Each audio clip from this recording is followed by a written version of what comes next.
On behalf of the BJP, I wish to clarify at the very outset that though Congress party surely has got the power to and the right to offer dharnas,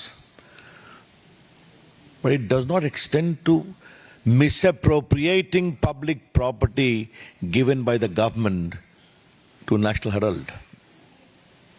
ये समझना बहुत जरूरी है। मित्रों, आज थोड़ा recall value जरूरी है। नेशनल हेराल्ड 1937 में शुरू किया गया था। इसमें 5000 शेयर होल्डर्स थे जिन्होंने शेयर खरीदे उसके। तो ये नेहरू खानदान की जागीर कभी नहीं रही है, इस बात को समझना बहुत जरूरी है। और बड़े बड़े लोग जो फ्रीडम फाइटर थे, जो बाद में कांग्रेस के बड़े नेता भी बने, मुख्यमंत्री वगैरह बने, ये सबों ने उसमें सहयोग किया।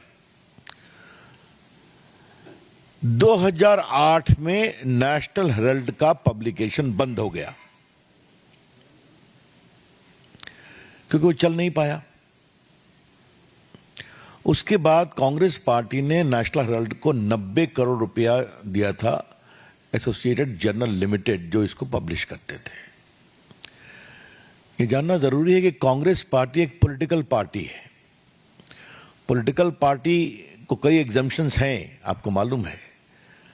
तो वो किसी प्राइवेट बॉडी को पार्टी का फंड नहीं दे सकते हैं, इस बात को समझे आप।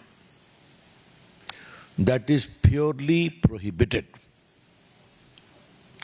दिया उनकी बात है, घर की कंपनी थी। अब उसके बाद उसने कहा आपका लोन हम दे नहीं सकते।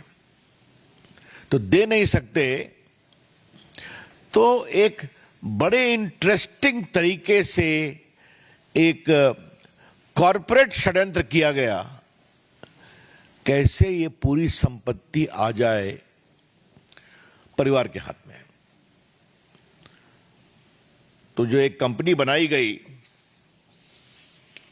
यंग इंडिया कर करके, उसमें 38% शेयर सोनिया जी का, 38% राहुल जी का, और बाकी मोतीलाल वोरा और बाकी लोग का था। ऑस्कर फर्नांडिस वगैरह इस टाइप के लोग थे वहां पर। ये इक्विटी शेयर 9 करोड़ के पूरे शेयर इस यंग इंडिया कंपनी को ट्रांसफर कर दिए गए। ये 9 करोड़ का ट्रांसफर होना बड़ी बात नहीं है। इस 9 करोड़ शेयर के ट्रांसफर होने के बाद यंग इंडिया कंपनी, जिसके 76% शेयर होल्डर्स सोनिया जी और राहुल जी थे, उसके हाथ में एसोसिएटेड जर्नल की पूरी संपत्ति आ गई। और ये संपत्ति क्या क्या है? दिल्ली में बहादुर शाह जफर पर एक प्रॉपर्टी, मुंबई में प्रॉपर्टी, लखनऊ में प्रॉपर्टी, भोपाल में प्रॉपर्टी, पटना में प्रॉपर्टी, जो हजारों करोड़ की है।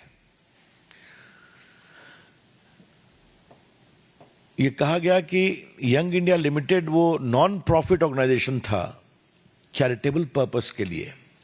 आज तक उन्होंने क्या चैरिटेबल पर्पस किया है कुछ पता नहीं है। इसके बाद एक प्राइवेट कंप्लेंट होता है, बाकी कार्रवाई होती है, फिर ईडी मामले का इन्वेस्टिगेशन करती है। यहां पर 3-4 चीजों को पार्टी के मंच से फैक्चुअली रिकॉल करना जरूरी है। ईडी ने कांग्रेस के वर्तमान अध्यक्ष मोतीलाल खरगे को भी इंटरोगेट किया था, क्योंकि वही एकमात्र थे एम्प्लॉय, मोतीलाल वोरा, सॉरी।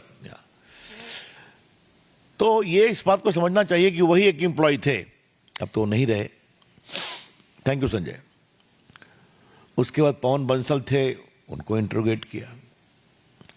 फिर सोनिया जी और राहुल गांधी को भी इंटरोगेट किया कई घंटों तक।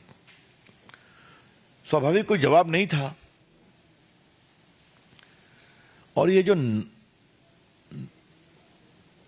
90 करोड़ बकाया था, इसका हिसाब क्या किया जाएगा?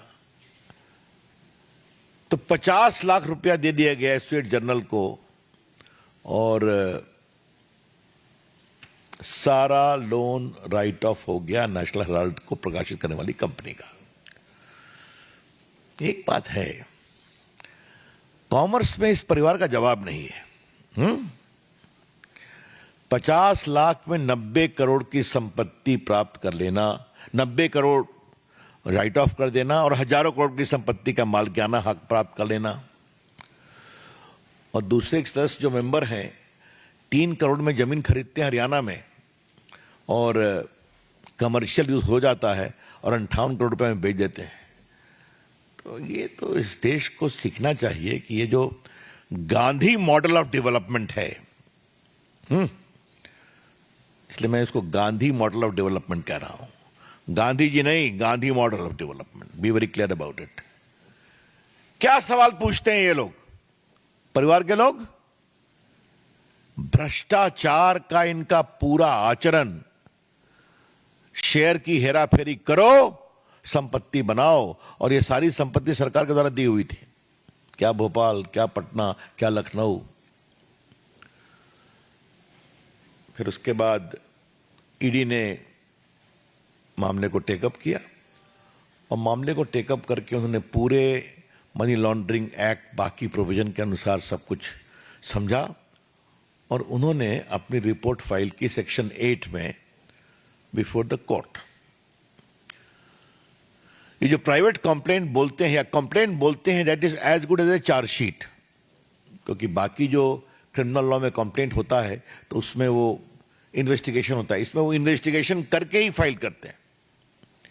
और कोर्ट ने कहा है कि अब मैं 21 तारीख को सुनवाई करूंगा, 25 को। यही तो पूरी कहानी है। इसमें है तो वह क्या है भाई? और एक बात को ध्यान रखा जाए कि सोनिया जी, राहुल गांधी बेल पर हैं। इन्होंने पूरी कार्रवाई को क्वाश करने के लिए हाई कोर्ट, सुप्रीम कोर्ट का दरवाजा खटखटाया और कोई राहत नहीं मिली। सिर्फ यही राहत मिली कि आप पर्सनली कोर्ट में अपीयर नहीं होइएगा, you will appear through lawyer.